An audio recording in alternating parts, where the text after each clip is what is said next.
एखाद्या प्रदेशाचा इतिहास घडवणारी माणसं काळाच्या ओघात विरून जात नाहीत. त्यांच्या पावलांचे ठसे, त्यांच्या संघर्षाची दिशा आणि त्यांनी पेटवलेली आशेची ज्योत त्या पिढ्या बदलल्या तरी उजळतच राहतात. मराठवाड्याच्या सामाजिक, औद्योगिक आणि जन आंदोलनाच्या प्रवासात अशी ती व्यक्ती म्हणजे डॉक्टर भालचंद्र कांगो.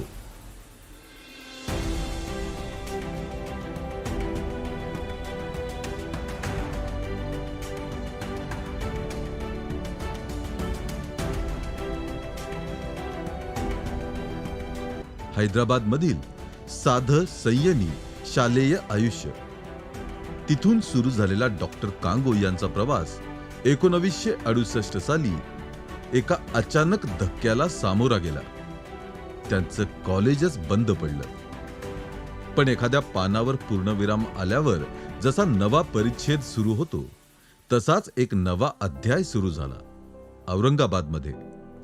औरंगाबादच्या SB कॉलेजमध्ये प्रवेश घेतल्यानंतर त्यांच्या विचार विश्वासमोर एक वेगळं जग उघडलं.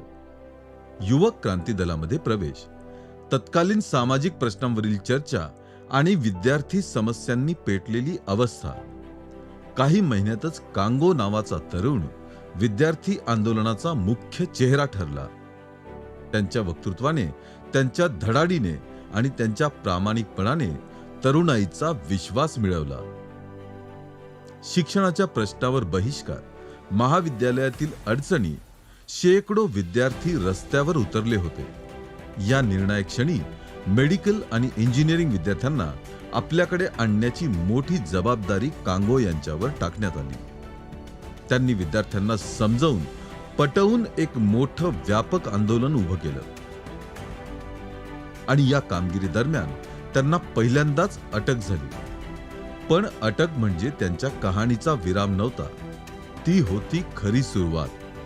या संघर्षाने त्यांच्या आत्मविश्वासात एक नवीन ऊर्जा भरली. मेडिकल शिक्षण घेत असताना कांगो सिडको परिसरात राहत होते आणि तिथून हर्सुलच्या शेतशिवारांमध्ये कामगारांच्या जगाशी त्यांचा परिचय घडला. नोकरी होती पण स्थायी नव्हती. हातात काम असलं तरी भविष्य धुसर होतं. या कामगारांच्या वेदना पाहून कांगो यांनी त्यांच्यासाठी आवाज बुलंद केला. स्थायी नियुक्तीची मागणी, न्यायाची लढाई आणि आशेची ज्योत पुन्हा पेटवणारा संघर्ष. 1974 साली ते डॉक्टर झाले. पण डॉक्टर कांगो ही ओळख केवळ रुग्णांसाठी नव्हती, ती होती कामगारांसाठी, शेतकऱ्यांसाठी, अन्यायाविरुद्ध उभ्या राहिलेल्या प्रत्येकासाठी.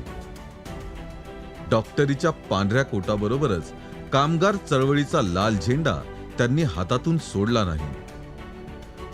त्या काळात मराठवाड्यात अनेक उद्योग बंद पडले होते. रोजगाराचा प्रकाश मंदावला होता.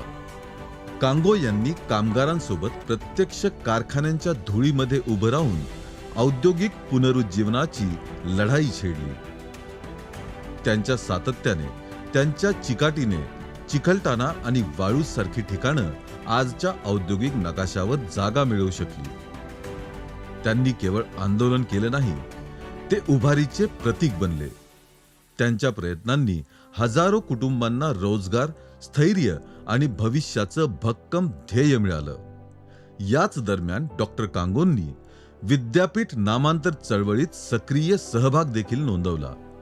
डॉक्टर कांगो यांची कहाणी ही एका व्यक्तीची नसून एका प्रदेशाच्या पुनर्जागरणाची कथा आहे.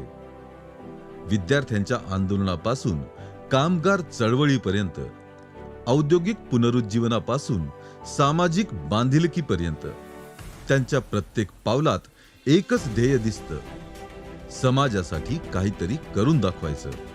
आज त्यांच्या कार्याचा, त्यांच्या समर्पणाचा आणि मराठवाड्याच्या विकासातील त्यांच्या भव्य योगदानाचा सन्मान करताना आम्हाला अभिमान वाटतो.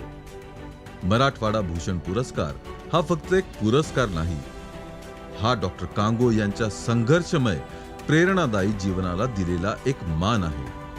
डॉक्टर भालचंद्र कांगो प्रत्येक वंचिताला आवाज देणारे, प्रत्येक संघर्षात आधार देणारे, आणि मराठवाड्याच्या विकासाच्या इतिहासात अमीट ठसा उमटवणारे एक व्यक्तिमत्व.